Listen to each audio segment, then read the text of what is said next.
Are you the type of person who devours health and fitness podcasts, who pores over the nutrition science and the studies and people talking about optimal protein? Are you always trying to plan ahead for the next 6 months, 12 months, exactly how you're going to eat, how you're going to train, whether you're going to lose or gain weight, at what rate, and yet despite all of that preparation and planning, you're not necessarily getting the results you want? In engineering, when they design a product, there's one phase of that process that takes up to 70% of the time, and it's not planning, it's not researching, it's not designing, it's something else entirely. And we can apply that same principle to your fitness journey to dramatically accelerate your progress. In today's episode, we're diving deep into a game-changing engineering concept that could transform your physique faster than ever, and what you should be spending 70% of your time on if you really want those rapid but sustainable results.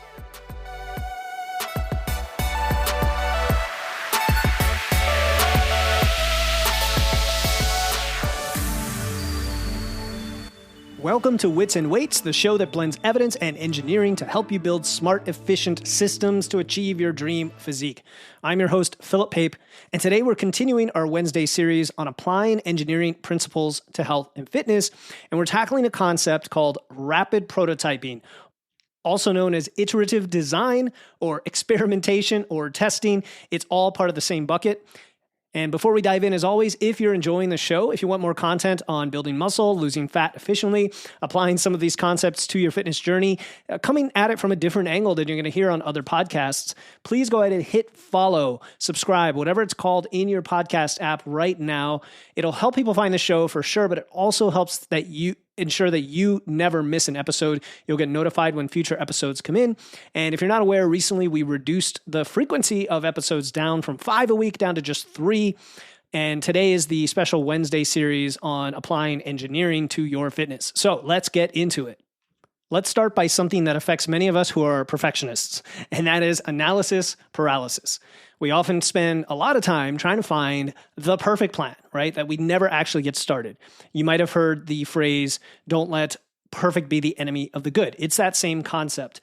Even worse, though, is we'll pick a plan, we'll start it, we'll stick to it religiously, even when it's not working, because we believe it's the right way.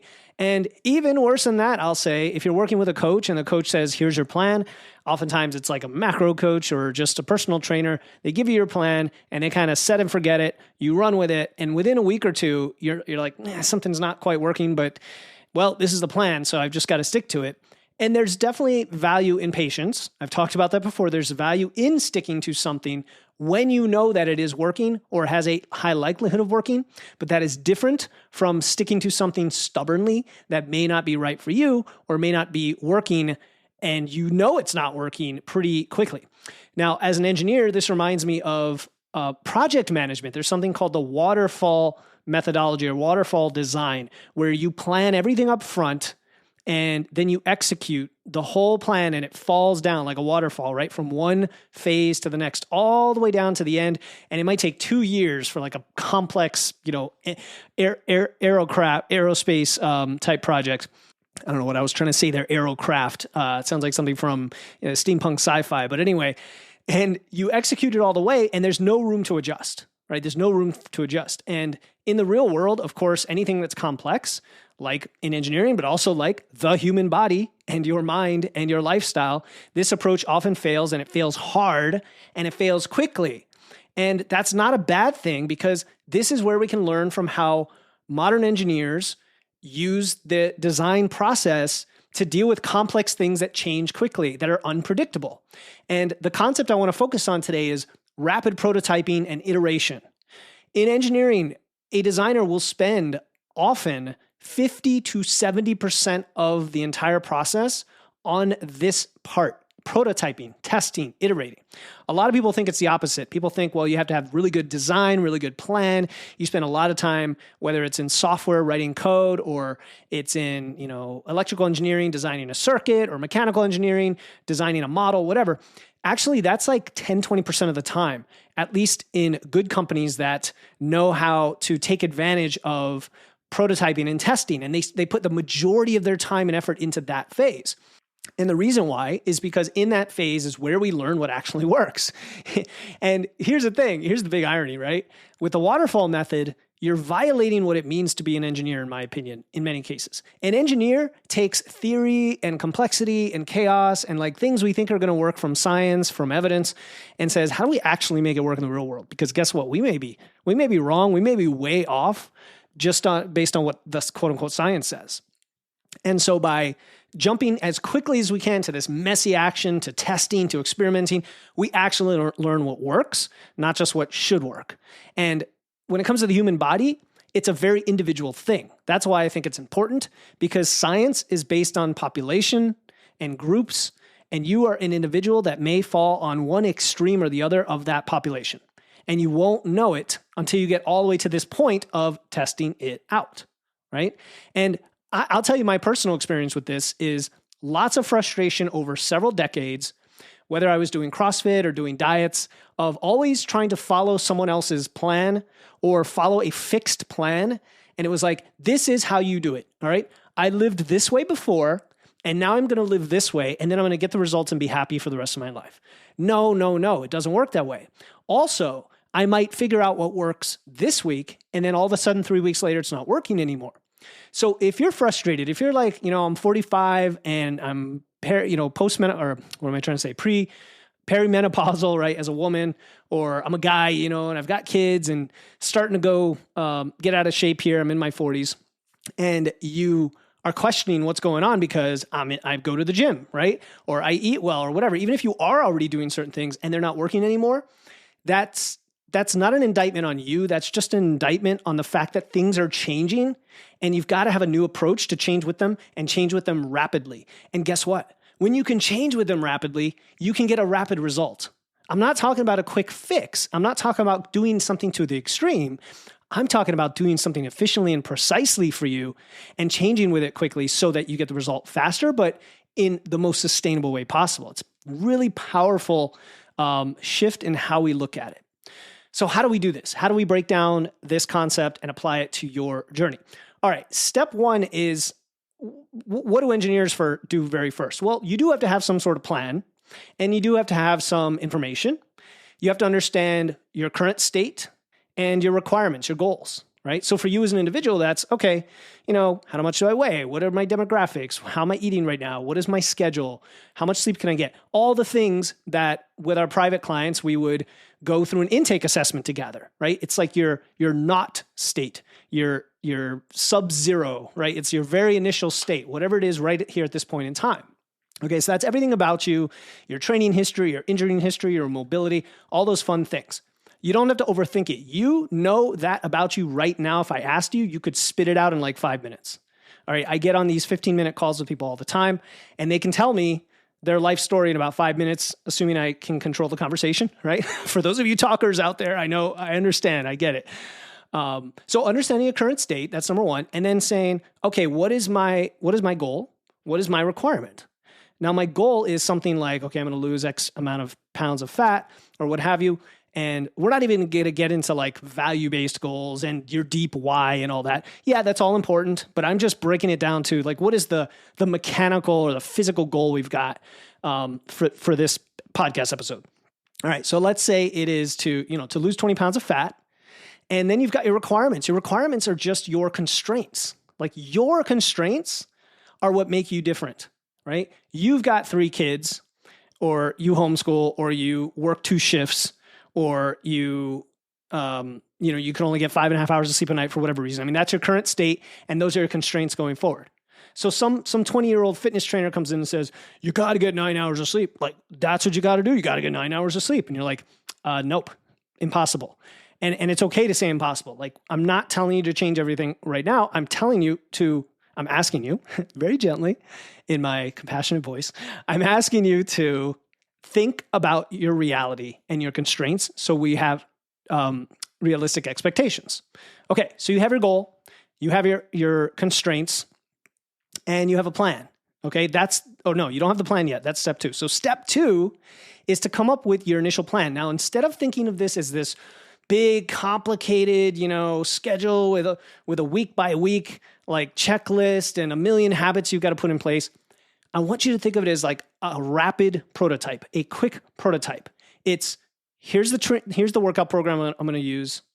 I'm going to start tracking my food, and I might adjust one thing. I might start focusing on my sleep, right? Consistent bedtimes, or drink more water, or I'm going to throw in a 10-minute walk after lunch, right? And again, when I work with clients, we try to break it down. Like, what is the one big thing that's going to bear a lot of fruit, or what's the low-hanging fruit, to mix analogies here. And you just come up with a very quick prototype fitness plan.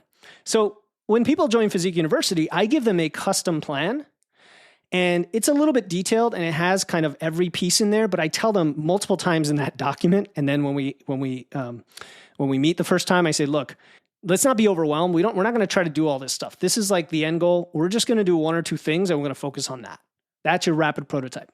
All right. So now you've spent all of maybe less than a day. I mean, a couple hours thinking. You don't have to spend much time putting this all together. Now is where the magic happens. Okay. This next phase is your testing and iteration phase. This is where you experiment on yourself. You start executing your plan today. Okay. And again, that's not doing everything. That's doing one thing. You start executing it today. And then guess what you do? You track and measure and pay close attention to the results immediately. By immediately, I mean literally that day. If you go to the gym and you work out and you can't hit the reps, that's data. Or, the next day comes and you don't hit your protein, that's data. Always look at it as just information as part of your prototyping process that feeds back to allow you to change. That's all it is. It's not failure. It's not disappointment. It's not an indictment on yourself and your identity. It's none of those things. It's just, here, you've attempted to execute. Here's what happened. Here's the results. Now, if you execute what you think you should be doing and the results are not what you want, that's excellent data. If you fail to execute, as in you're not consistent or you just didn't do the thing, well, you didn't do the thing. It's all data. And then you say, okay, how do I reduce the friction and make it so it's inevitable that I do these things? Now, this is where this is where accountability and support, having somebody in your corner, having a coach, a community, it can be very helpful. But also simply having a positive, growth-oriented mindset that whatever happens, I can always tweak the next day and keep going. There's no track that I'm on. There's no plan that I'm just fixed to. All right. How do I feel? Am I seeing changes? Is this sustainable? What is my biofeedback telling me? Right? All of those things. And then be prepared to make those adjustments quickly if they're not working. And this is where I have the caveat. Okay. This is where I have the caveat. Yes, I want you to do rapid iteration, but rapid is relative to the context. So I'll give you an example. If you start a new workout program and you go 3 days this week, so you're being consistent, you're doing the thing, you're doing the exercises, the number of sets and reps, you're going up in weight, right? And after a week, you're like, well, I don't have a bunch of muscle. Well, obviously that's unrealistic expectations. We don't expect that outcome for just 3 days of training. But if you squat on Monday, right, and you do 3 sets of 5 at 135, and then you go in Wednesday and you attempt 3 sets of 5 at 140, and you fail the reps, well, that's information that tells you something needs to change. Either you didn't get enough sleep, you're not resting long enough, you're not eating enough, you went up too high in weight. There's something that's causing that, because otherwise you would have been able to progress, right? And that's assuming you should be able to progress. You get what I'm saying?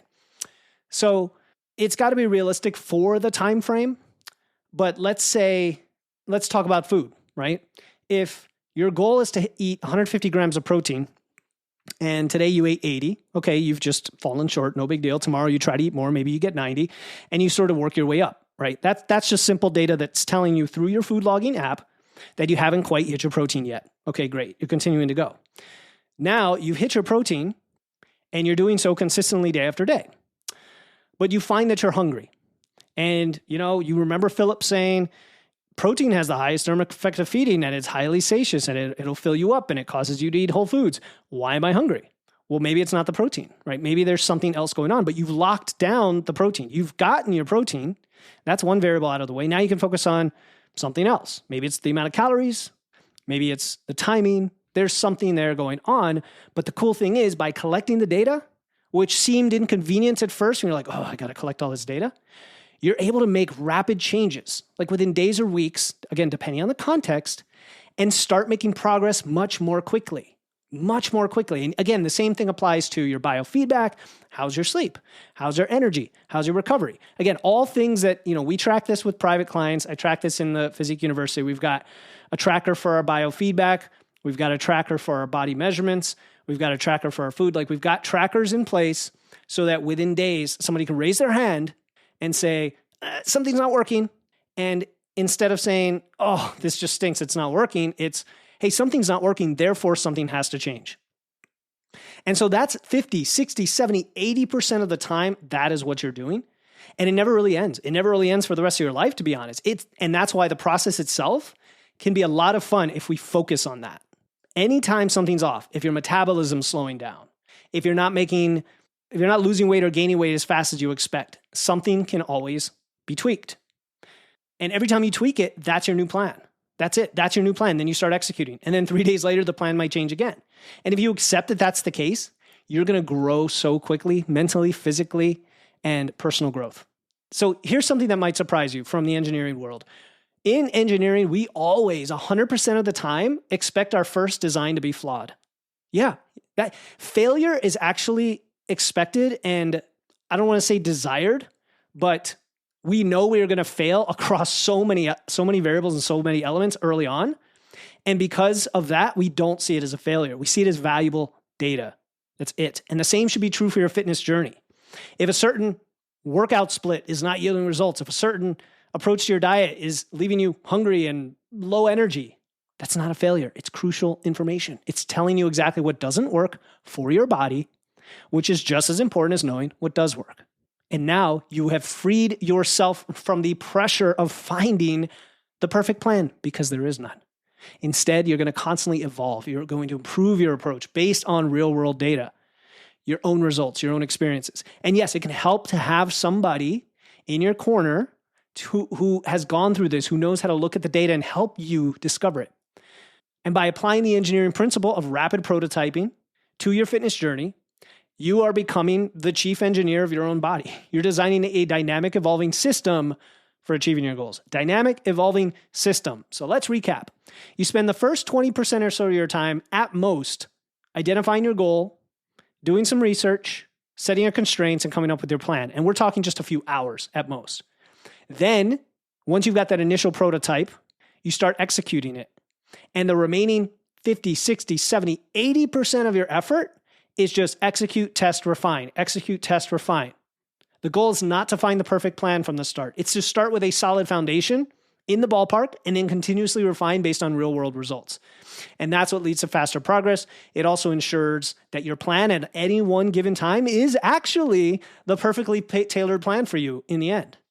All right, if you want help applying these types of principles to your fitness journey, if you want to learn how to track the right data, how to look at it and see what's going on, and then make the adjustments you need without just somebody giving you a workout or giving you a macro plan or giving you a guide, I'm offering free 15-minute rapid nutrition assessments. So this is a Zoom call where we look at your current approach. We talk about what one thing is holding you back. Yes, how we could apply a rapid prototyping philosophy to your plan and give you 3 steps to move forward with. And those are the 3 steps, your rapid prototype right out of the gate. You get started working on those and you'll start getting results and then data to make changes from. So if you want to have that free rapid nutrition assessment, click the link in my show notes or go to witsandweights.com and click the big button on the top. Again, it's a free rapid nutrition assessment. Just click the link in my show notes. Until next time, keep using your wits, lifting those weights. And remember, in fitness as in engineering, progress comes from doing, testing, and refining, not from a perfect plan. I'll talk to you next time here on the Wits and Weights podcast.